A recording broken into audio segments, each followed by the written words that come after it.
All right, greetings everyone. This is my video for my presentation on gate 51. So you guys, so I'm doing this late night and on Thursday. So you guys will get this either in the morning or during the night. And as we speak, the sun is transitioning from gate 21 into gate 51. And let me give you a summary of the video because I'm doing a gate that already has activation on the other side. The video will be a little longer, most likely. So you can see here on the screen that we have the 51 activated. You see there's a little black half line. And then it meets the other side, which is the 25 from the direction center, the G center. And that goes to the 51, the ego heart center. And so this whole channel is activated. If you've watched my recent videos, you've known I've done all these videos on the Aries vanishing point, which is the some of the outer planets and the recent personal planets passing in and through gate 50, gate 25, and Neptune's here.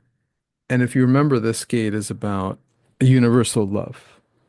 And in its lower frequencies, it's constriction of the heart, tightening up, coldness, refusal to feel.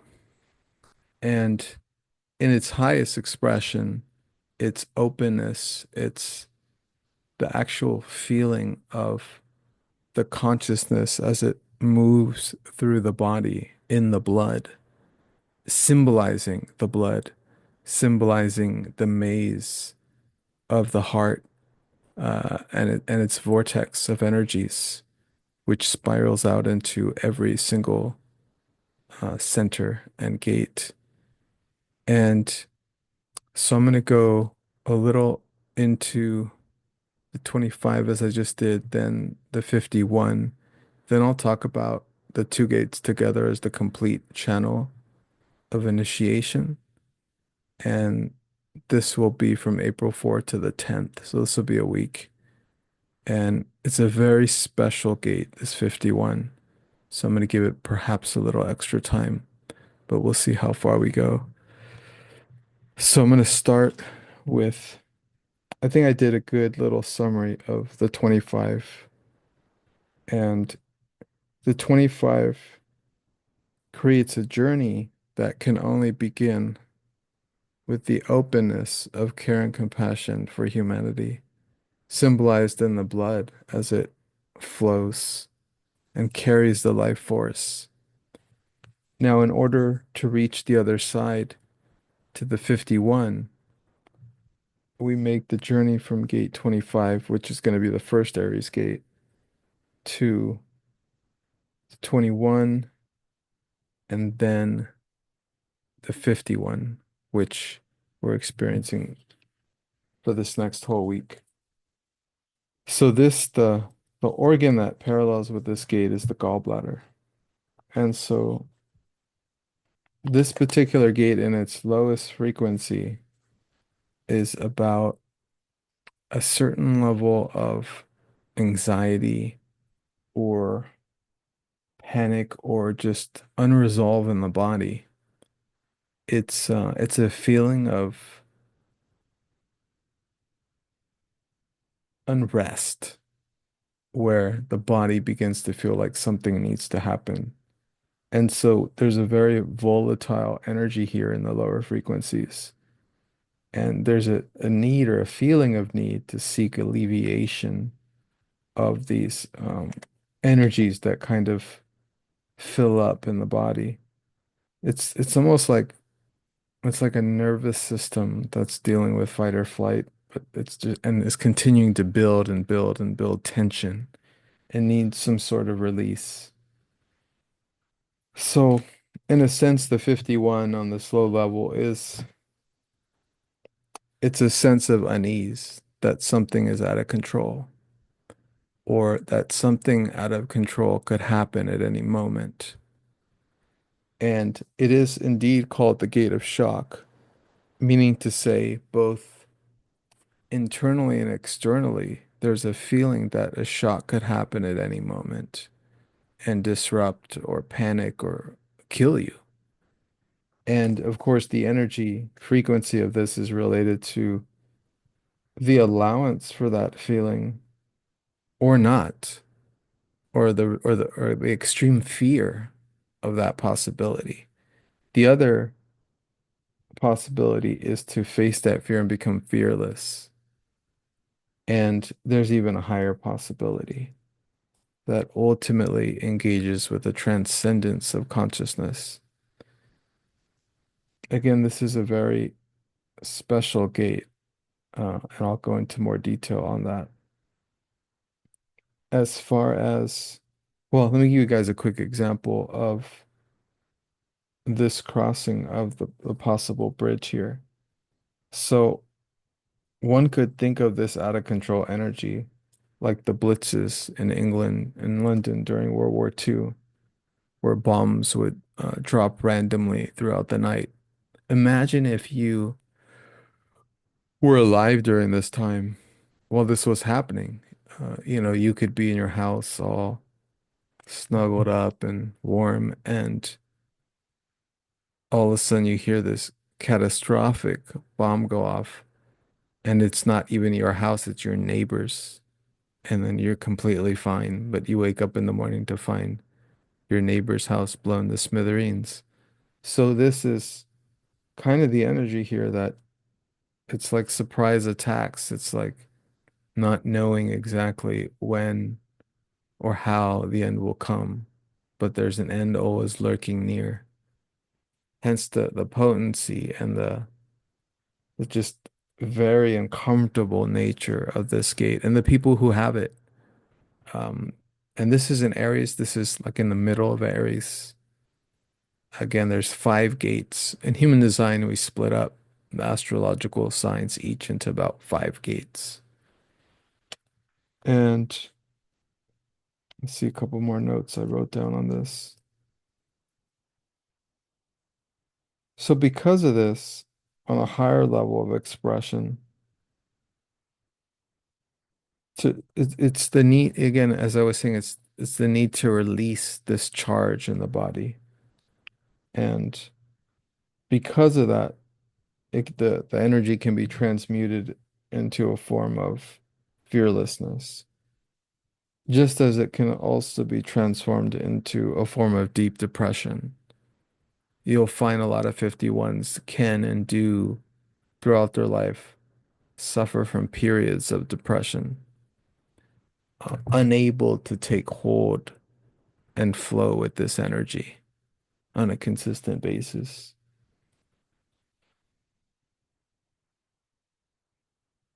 Now, this energy can also be projected outwards externally.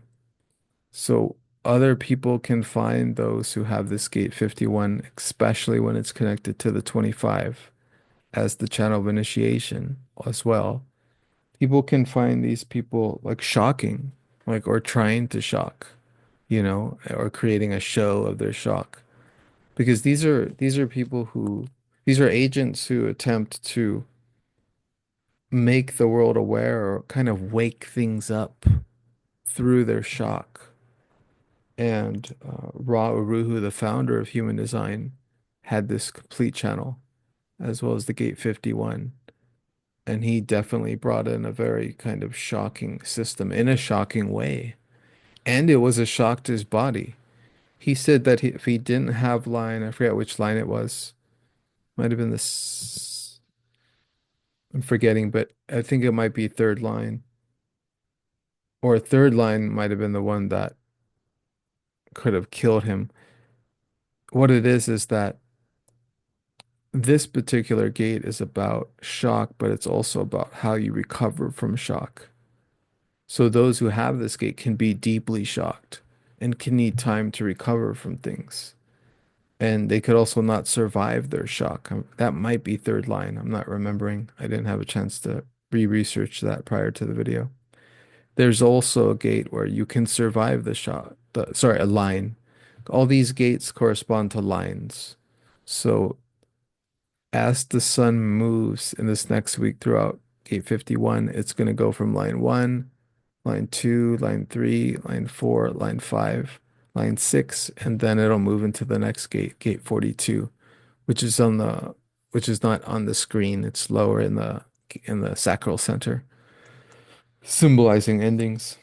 And that'll be next Thursday, Friday. And so what we have here is an extreme introversion that can manifest as like fear and cowardice. And in its extroversion, it could be hostile. This is again, as I was saying, this is a very volatile gate. So these people can be very intense, bad tempers, and can be and have like a real hostility towards others. As a whole, this channel of initiation can be very explosive and also very selfish, like the need to be first. You got this is a double Aries gate on both sides. So this is like I'm better, I deserve to be first, it can be really arrogant. Arrogance is a big feature of this particular channel.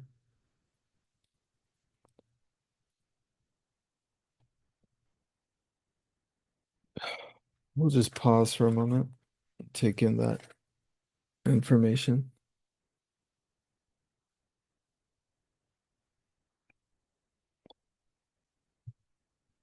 And now we're going to get into the highest spiritual frequencies of this particular gate. So,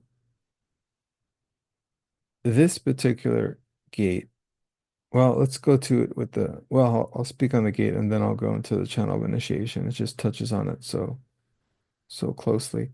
So, this gate also manifests the courage to make the leap. And this is the leap from ordinary consciousness into a higher state of consciousness and awareness. So this is the mythic path. This is the path to the underworld. These are people who can make the leap, take the leap, and overcome their fears. And they can empower others in their ability to connect with the field of humans, with the overall energetic field of humans. They're not so much leaders as they are initiators and transformers and influencers of the realm. The impact of their presence is felt. The impact of their leap is felt on all levels if they're expressing themselves and their path in a way that humans can receive it, especially in a larger social way.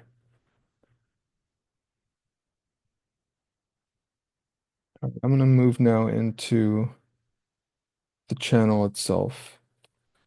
And so keep in mind, this is a very special week because gate 25 is where Saturn, Neptune are going to be in and out of that particular gate for the next 2 years. This is the Aries vortex or the Aries vanishing point, as I call it, where so many planetary bodies are moving through this particular gate 25. First, all the personal planets are doing it now, and Neptune just began its journey into it, and it'll be going back and forth until 2026. And then Saturn will begin its journey into that gate around May 25th. Well, even earlier, because in human design, the gates overlap from sign to sign. So even if it's not in Aries yet, even in the last degrees of Pisces, it'll already have been in gate 25. So this is the only week of the year when the sun is in gate 51 for the week. Some of the other planets will venture into this gate. I'm trying to remember where Mars and Venus are. Venus, I think, still has a journey here once it goes direct in a week or so. Just after on the 12th. So there'll be some more possibilities of this channel to be activated, but really this is the opportunity this week.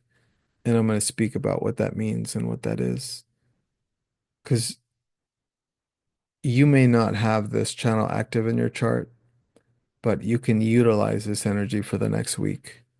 And so I'm going to suggest definitely meditations and certain practices that you could do relative to your own interests. So, as a channel, as I was saying, and as a whole, this is definitely about the underworld. This is a channel of initiation. So, those who own this archetype, who have this channel, are like priests or priestesses. They can initiate others through intense experiences. This is like Tantra. This is like sex. This is like mystical experiences. This is like the astral into the body of the world within yourself. This is a path that leads to the alcove of the heart, of one's own heart, through the maze of beingness. This is also crossing over the abyss, to meet your higher self or your holy guardian angel in magic. And this is a certain level of spiritual aspiration. And that is why you can utilize this energy this week. I'm calling it fires in the underworld because the heart itself is the flame that burns ever so brightly within us and gives us the light that leads us. As humans, we have the gift of internal awareness. We have the gift of seeing in the dark. Once we lose that spark, that flame, if one makes the choice to be transhuman and neglect the spark of man, then he or she will lose that light. And so it's really important to vitalize and keep this flame lit in the alcove of your own heart. Now, this channel, as I said, is definitely a bridge. It's a bridge between the material and spiritual worlds, which really are not separate at all. There's a great quote by Kafka on that, on how, you know, we never really take any leap except maybe a metaphorical leap, because the journey is always within ourselves. Outside is just a mirror of what goes on within. And a couple more phrases about this channel. Well, I'm just beginning. So this is about an indomitable will that pioneers itself to new ventures into the unknown and will gamble with its own fate. Those who have this channel will gamble and play and test life and reality. Um, these people are fiercely competitive with others, or others could be fiercely compatible, yeah, with them. This each gate is a duality, so the energy can be owned or projected outward to be adopted by others. So this could really compete with others, or others can compete with it. Um, Very volatile, if crossed. In its rawest expression, very arrogant, as I was saying earlier with the gate 51. Um, there's a coolness to this particular channel. They're not so much caught up in the foils of romantic love, right? Which is mostly trauma bonding, the expression of trauma bonding, the attempt to break free the ego into another person's ego, which of course is highly traumatically based and usually karmic, and usually has to do with Pluto aspects. Uh, these are the people that can be very pushy, very, very intense, but very gutsy and with a good heart usually. So as I said, this is symbolic of the journey of crossing, and I think it's erroneously described in most of human design, as I was saying, a bridge between the material and the spiritual, but that bridge is always within, because we never go anywhere except within. The world is is within. The inner world, the astral, all of that is within us. And in Tarot, you could think about this as the archetype of the Fool, both the zero card and the 22, right? Both the beginning and the end, and the culmination of the journey.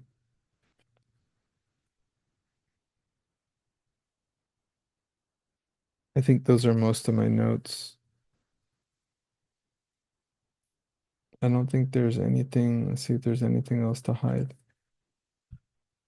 No, I'll just say that um, this, in going back to the shadow aspect of this gate, there can definitely be, um, and this is spoken about so freely these days, but humans seem to be preoccupied at the moment with the myth of Narcissus, right? And its counter echo.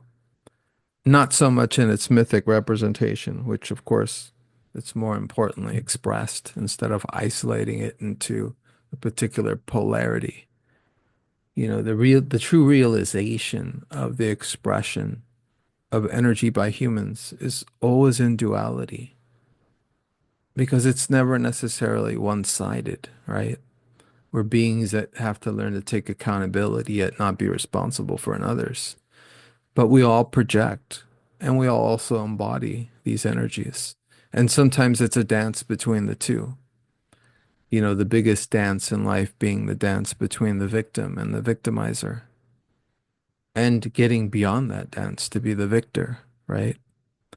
So here we are dealing with the duality and polarity of the myth of Echo and Narcissus, because this channel is about, well, being first.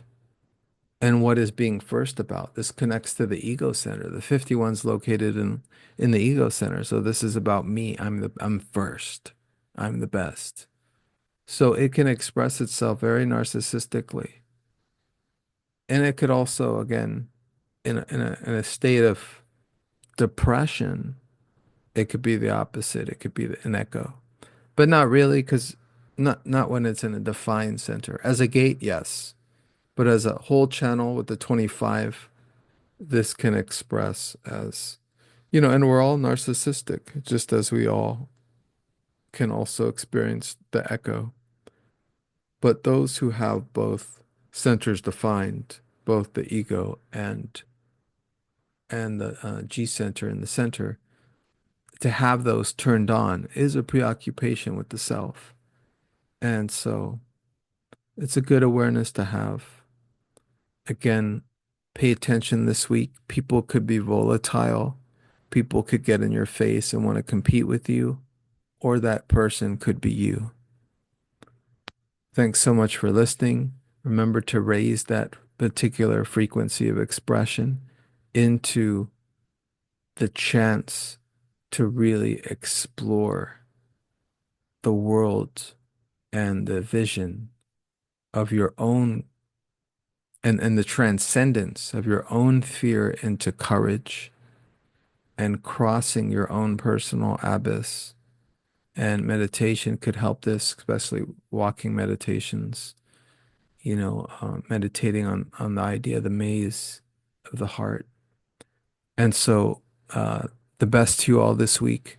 Please share and ask questions and share your experiences this week. That'd be great to hear. And take care, as always.